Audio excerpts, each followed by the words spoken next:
Wow, that was quite weird. I heard the clapping and then the sound immediately went down. I hope everyone can hear me. Can you validate that you hear me?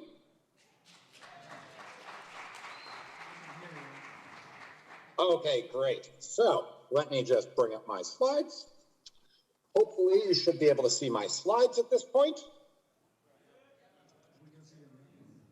Okay, good. So what we're going to be talking about, and this is a very unusual talk for me, is the bad parts about event sourcing. I've probably given at least 100 talks about all the good parts about event sourcing. How it's awesome, how it'll make your life much easier. But not everything is good. There are some negative aspects to event source projects. So we're going to talk a bit about what those things are. Now, I've been talking about event sourcing for a very long time. In fact, this was the first talk I did about event sourcing. It was at QCon San Francisco in 2007. That's right, it was 15 years ago. I am getting old. What was interesting, though, is if we go back to that first talk, event sourcing was not called event sourcing. We had other terms that we used for stuff, like asynchronous context mapping. It was DDD, but it was DDD that was different. I want to talk a bit about why it was different. In 2006, 2007, I was working on some very odd projects compared to what most people were doing with domain-driven design. I was building algorithmic trading systems. And normally when we start thinking about going through and using something like DDD, the last thing that we think about is building something like an algorithmic trading system. We generally associate that to business systems, which are normally going to be backed by a database, let's say SQL Server or Oracle. And I know it doesn't sound like too much today, but back then we were doing 2,000 sustained transactions per second. We had over 30 gigabytes of data coming in every day. Again, today that's kind of like, oh, so you were a small to medium-sized system.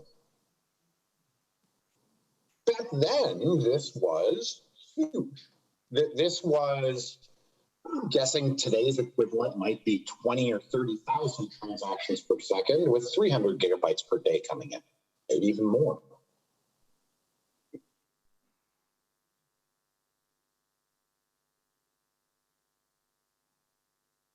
My headset is plugged in. It should be working.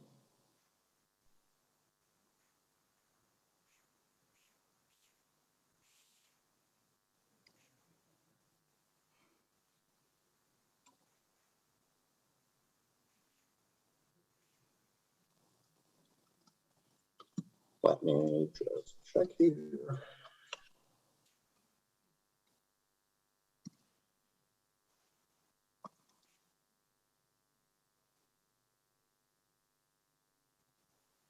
Okay.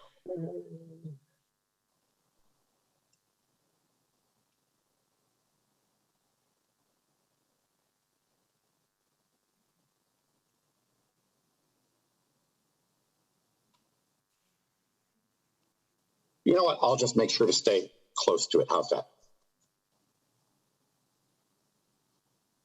Yep, no worries. Sorry for the brief interruption there. But understand that most of these concepts, they came out after domain-driven design, but they've been around for many, many years.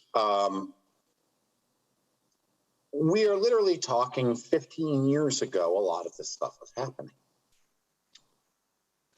So, quick introduction. What is event sourcing? Today, most people have seen it at some point. And it's a new idea for others who have not. So what we're going to do with event sourcing is we are going to think like accountants, as opposed to thinking like someone doing data entry who is constantly updating data. Instead of going in and editing things, every time that we go and make a change, we're going to add a new line to our book. This is very, very important because when we always add something, when we append something that represents the change that you've made, we can always go back and reinterpret changes that have been made in the past in new and interesting ways. But let's take a look at a concrete example. So in most systems, we might have our purchase order. Our purchase order has n line items associated with it and some shipping information associated with it. We could also represent this, however, as a series of events. So here we have our cart created. We then have 3 items added, and then we have shipping information added. Note, those 3 items added are actually 3 events, but if I were to make those 3 events, the boxes get really small and they don't look very good on the screen.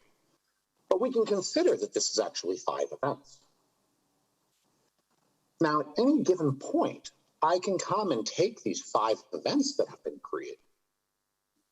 I can run through those 5 events, and I can hand you back an object that looks like this. What we're talking about when we're discussing event sourcing is not how things work in the structured land where we discuss things like shipping orders or purchase orders, or what we're discussing is how we store things.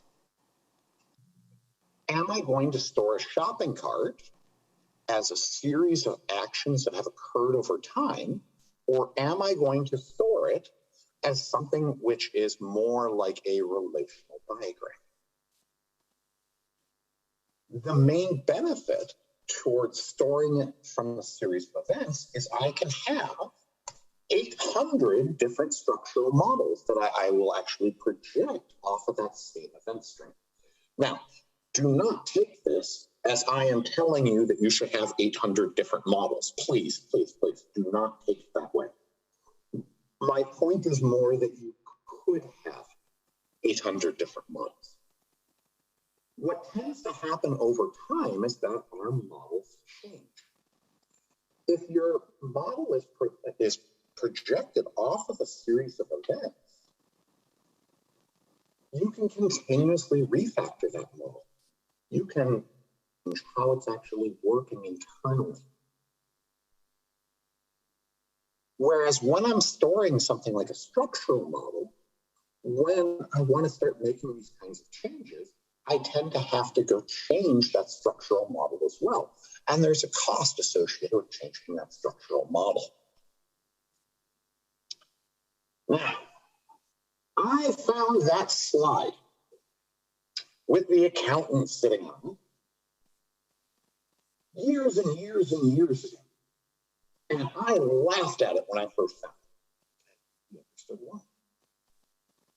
What made me laugh so much when I found it is you literally in the slide have an accountant erasing something in the middle of his journal. Guess what? Accountants don't do this. Accountants do not use pencils, they use pens. The same is true when we talk about event sourcing. You never go back and delete an event.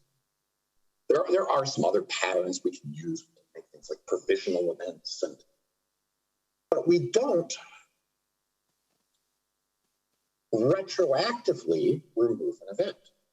It's quite reasonable to even run an event source system on what's known as a worm drive, a write once, read many drive, where it is physically impossible for us to go through and delete the events that we have already written.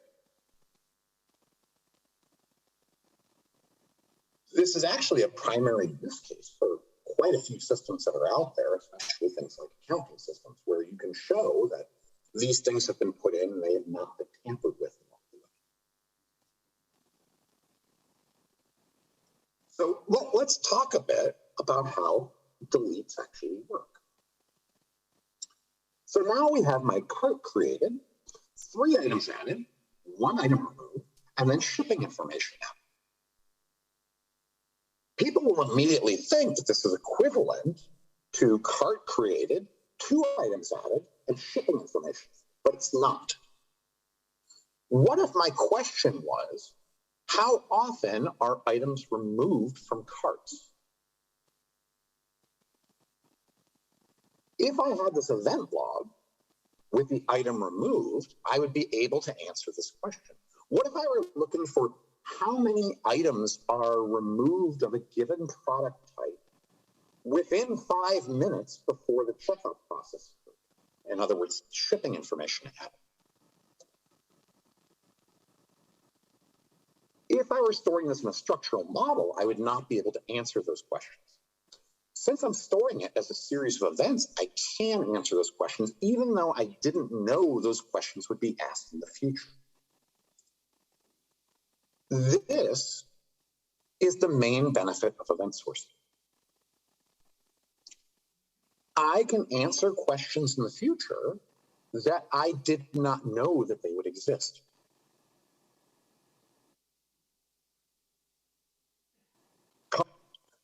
The reason that I can do this is because I am not losing any information. No matter how else I would structure this in terms of structural models, unless I am storing these behaviors that occurred, I am going to be losing some amount of information. But the event source system will not lose any information associated to this. Okay, so everything's awesome, right?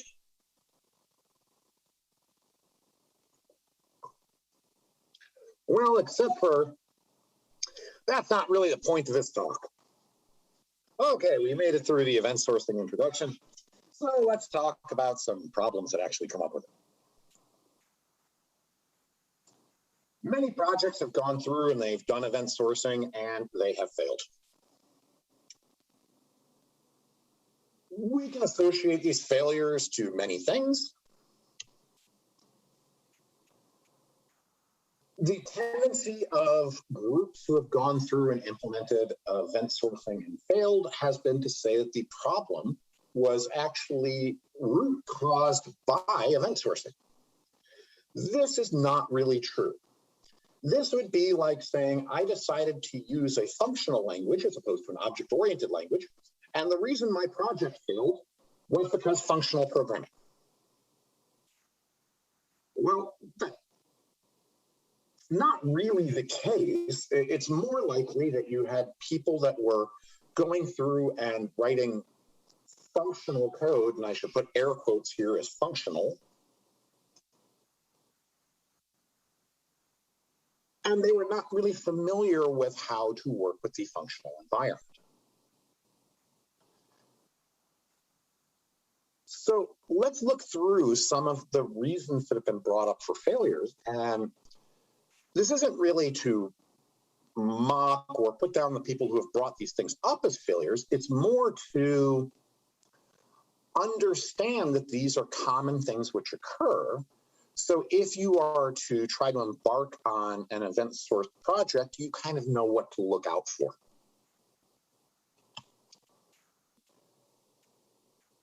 Let's take a look at some of these problems. The first one, it's different. Well, yeah. Event sourcing is different than building systems on top of, say, a key value store or a SQL database. You are tracking events over time as opposed to tracking current state. It's just different. There are pros and cons associated with each way of doing things. It's not that one is right and the other is wrong.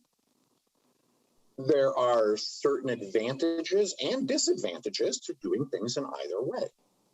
As an example of an advantage with an event source system, I can go and create a structural model that represents what that structural model would have been at any point in time in the history of this system, even if that structural model is something that I'm building out today.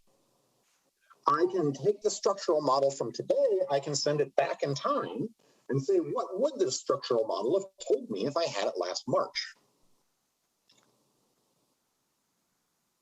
This is a unique capability.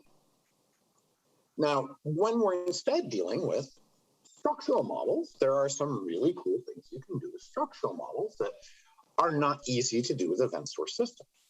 As an example, versioning of a structural model is much easier to deal with because I only have to deal with my versioning from this point forward. I don't have to consider all of the versioning back since the beginning of when my system was created.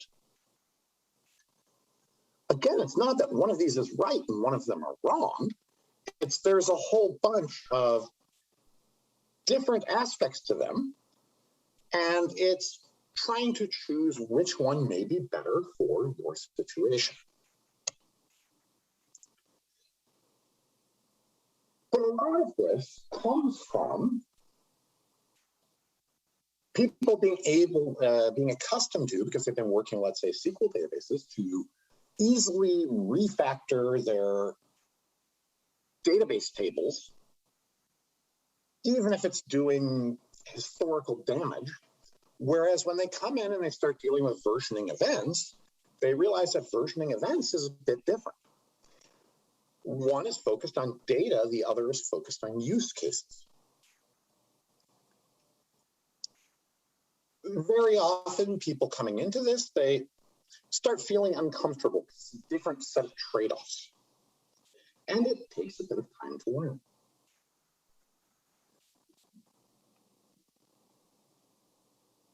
Be careful when you're first coming into event source systems.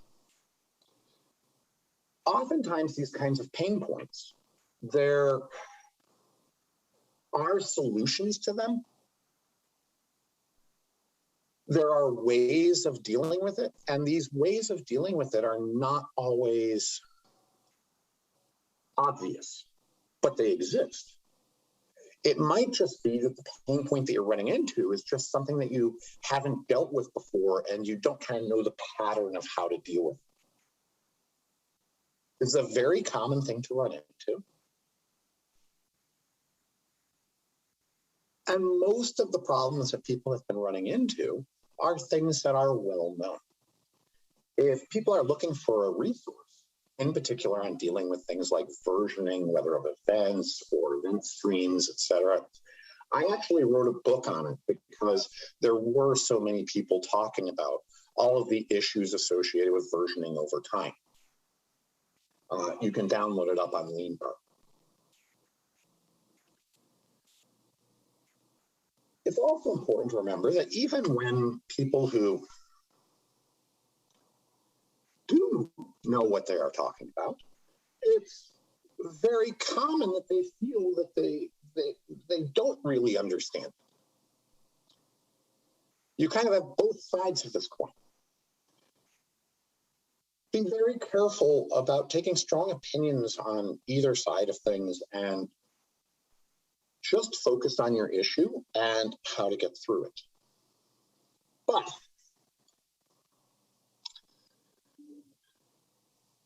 let's talk about real issues.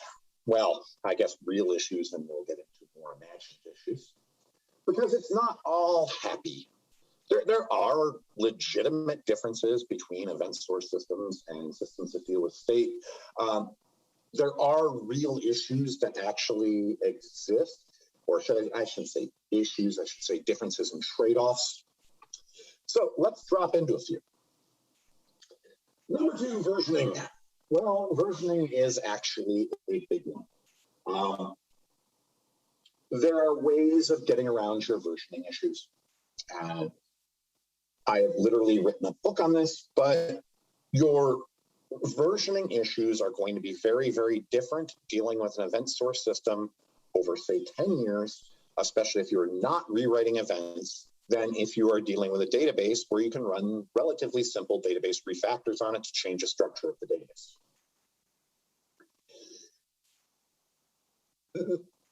It takes time and practice to get through everything you are going to deal with versioning.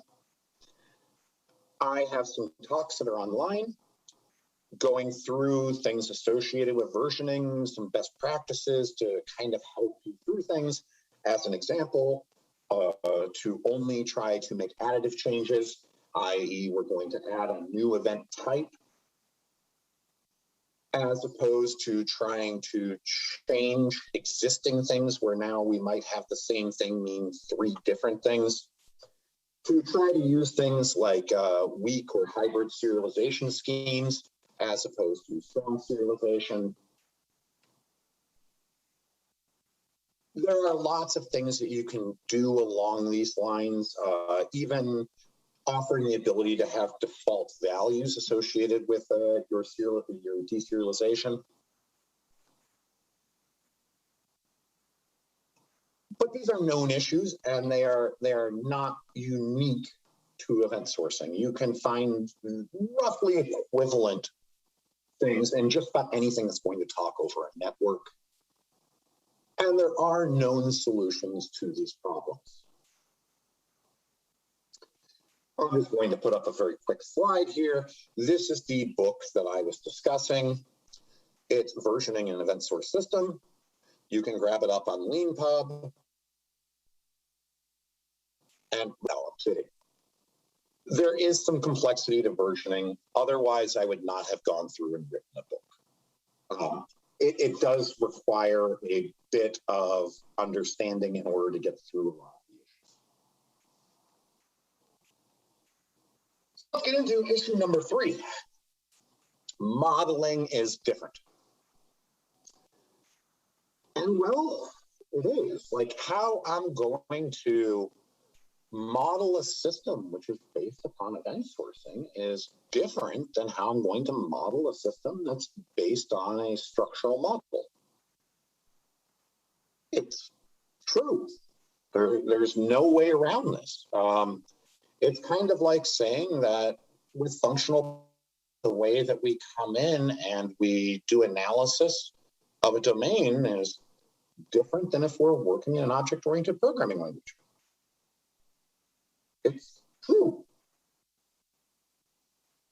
Sometimes this modeling that we're doing and the fact that it's different is going to be beneficial. Other times that we're coming in and we're doing this modeling, it might be detrimental. It's not that one is right and the other is wrong. It's that they're different. There are certain strengths and weaknesses that can be associated to each side. But I would not chalk this up as an issue, even though it often gets brought up as an issue. It would be kind of like saying that driving a pickup truck is always better than driving a sports car, or vice versa. It's not really a true statement on either side. They are just different in terms of how they work. If you want to take your pickup truck down to the racetrack and go around some laps with it, you're probably not going to have the best time. Unless, of course, you've seen that show, I think it was the Discovery Channel, where they had like the souped up truck with like a giant engine in it and they would actually drag race it. Okay, maybe that one's a little bit different. But at the same time, if you want to move your mother's house, doing it in a sports car would probably not be a very good idea. You'd be much better off using a pickup truck. Again, this is that these things are different. It's not necessarily that one is better or worse than the other. And I saved this one for number 4 because it's one of the big ones that get brought up, eventual consistency. This is the one that almost everybody focuses on. Because when I have my model with my event store, and then I have a read model off to the side, we will almost certainly asynchronously update that read model. And because we are asynchronously updating that read model, and we are doing it in a separate transaction from writing the events, there is a distinct possibility that a client could then issue a read and not see the change they just made. And this is horrible. But there are loads and loads of ways of handling this. I talk about this in class often, and it's kind of funny because the most common way of handling this, and it's one of the best ways of handling this, is one of the ones that is least often used. Why am I showing you the data that you just updated? Literally, you just finished changing this data. You almost certainly want to, at this point, look at any other data in the system aside from the data that you just changed. The whole point of your interaction with the system was to make that change in the data. Literally, I can show you almost anything else in the entire system, and it would probably, in 95% or more of cases, be better to show you that than to show you the data that you just changed because you finished your transaction. There are some cases where you might actually want to do it, but they are relatively rare. There are other things that we can do to hide things like our eventual consistency. A very easy one that we can do is when you go and you write a command to the domain, I can return you where, in terms of the stream, that event was written. Then when you go to call the read model to read the same data, you include the position that was given back to you.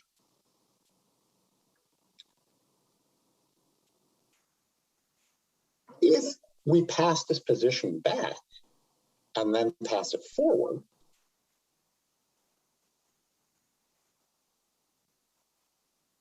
we will always get a consistent read. But we also have to remember that none of this is really discussing CQRS. This is actually more discussing event sourcing. Going back for more than a decade, I've used this precisely same slide to describe what CQRS is. And you'll notice that there's only one data storage up at the top. We do not need, in order to be running CQRS, or to be considered CQRS, to be running multiple data storages. We may only specialize the service layer and not push our specialization back to the data storage. This is a perfectly valid option that we can consider.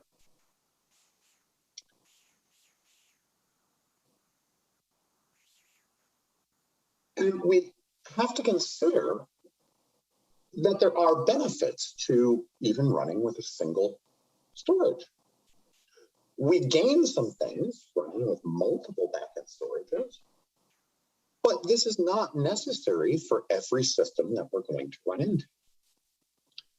We have a series of trade-offs here, and we need to actually think about them and think about how much benefit are we getting for the cost that we're taking. Our choosing to use, say, eventual consistency with our read models is not at all random. We're going to be getting some benefits out of this. So the first one, which I've mentioned, is I could only really have one read model if we're going to be using something like distributed transactions. Now, this would have consequences in terms of my availability. What happens if my one read model is down? And I know you're thinking, oh, we'll run a SQL Server cluster and we will, yeah, okay. It can still possibly. Wouldn't it be much simpler just to run 5 of them next to each other? than to try to get into all the high availability and sharing across my varying read models. But there's a second part here, which is assuming that I only have one type of read model. What happens if I have SQL Server and I have text files and I have MongoDB and I have Neo4j as read models? Well, then suddenly this starts to get a little bit more complex. It's no longer just that it's one thing in the back. How would you update all of these different query models if we were going to talk about using a single source for both sides? The main benefit of actually having done this is in most systems, you are going to end up having more than one model. Having everything that is within an event store and then being able to project it off of the event store and over to these varying models allows me to run multiple models, and those multiple models can all interact independently. So I can have one model, which is in SQL Server. I can have one model, which is in Neo4j. I can have one model, which is going to files. I can have one model, which is in Hong Kong, and another instance of that model in London, and not need to worry about synchronization between the two of them. All they are doing is interacting in the same way. They subscribe to the large stream of events along the way, and then they update their own model. All of these models can be changed and even replayed independently. It's not that when I make a change to one of them, it's going to be affecting the others. As said, there are benefits to doing things in these ways. Now, one question I get a lot is, but what happens when I have three read models? And I want to make sure they're all three transactionally consistent. Well, you can possibly do this depending on what those models actually are. If I were running, say, SQL Server file system, and there's a bunch of others I could throw in here, we could use something like a distributed transaction between all of them to make sure that the distributed transaction is committed on all three of them at the same time. Well, I shouldn't say at the same time, because there's some failure cases where it may not occur at the same time, but it will occur in the future. But this gets horrifically nasty. Like, you really, really want to stay away from trying to do this.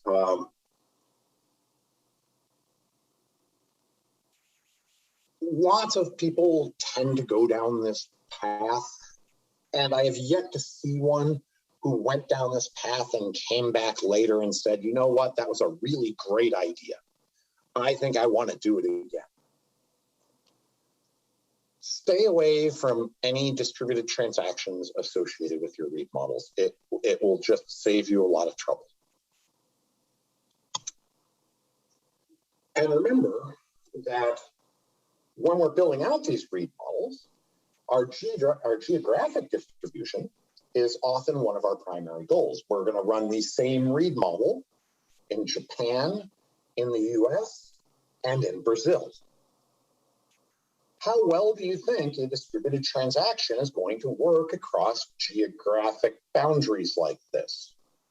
I mean, we might even be talking 500, 600 milliseconds for a message to be going across. Trying to coordinate this is not going to be the fastest thing that we've ever done. It's much better, especially when geographically distributed, to let each run independently. And instead, what we do is we hide it.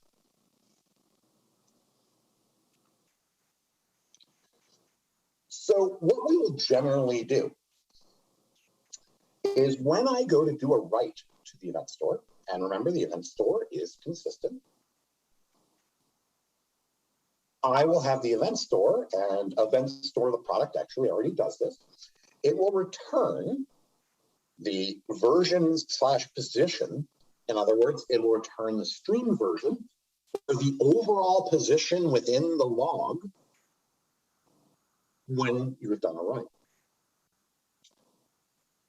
So now the client receives this, and when the client goes to do a query, they include the stream version or the overall position of the log with the query that they're passing forward.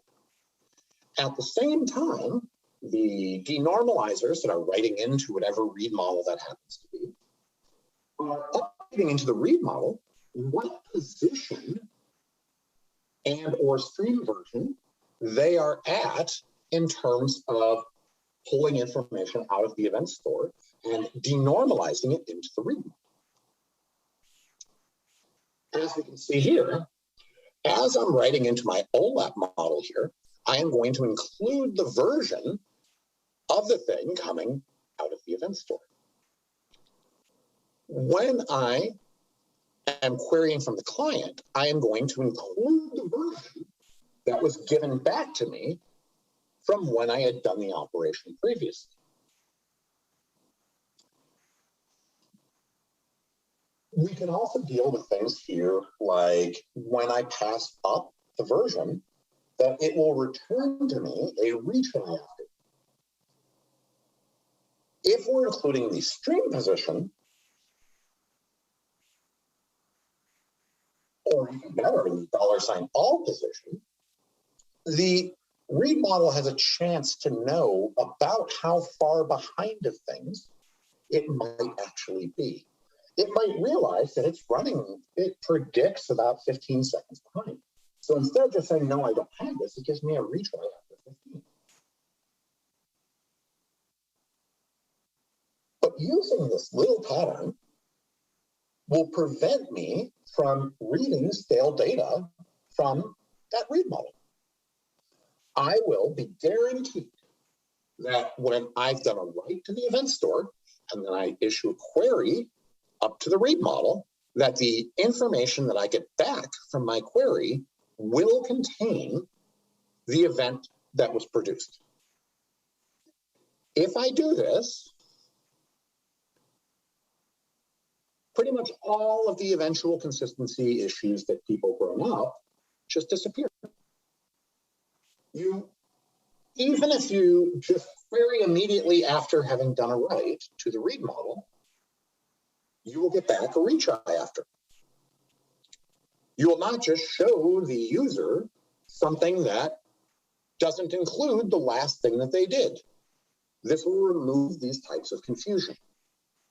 And this is a relatively simple way of getting around almost all of the eventual consistency issues that people are running into. Now, there are some other more wacky ones that people run into, in particular when we start dealing with complex projections that might be dealing with, say, hundreds of events in order to build them up.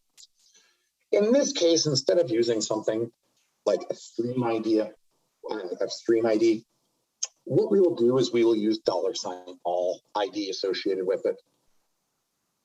This is a bit less fine-grained, but it's a real pain to try to manage all of those little dependencies when we start talking about something that might have hundreds of events to go around with.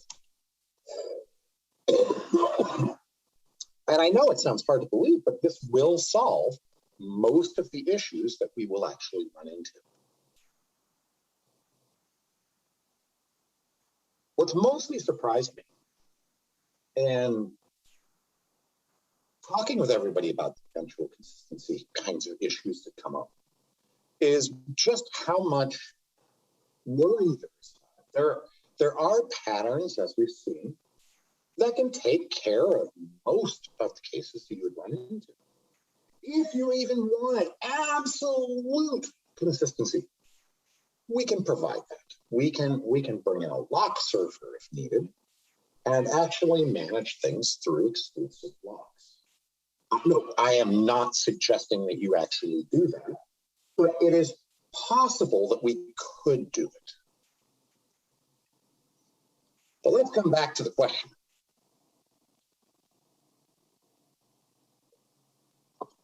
about why all these event sourcing projects failed.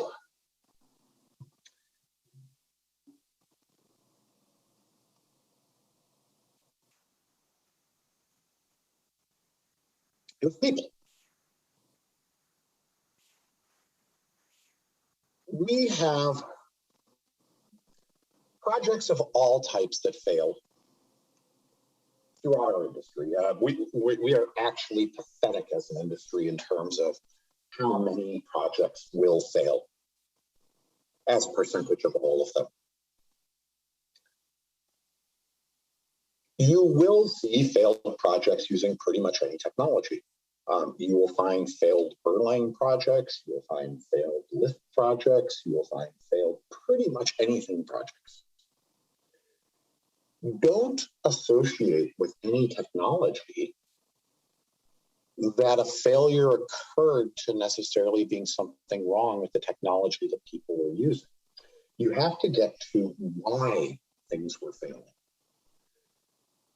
Very often, it was not something associated to that thing which failed. It's associated to many, many other things. And I want to be very clear on this, that this is not only applying to event sourcing. This literally applies to anything that you're going to be dealing with.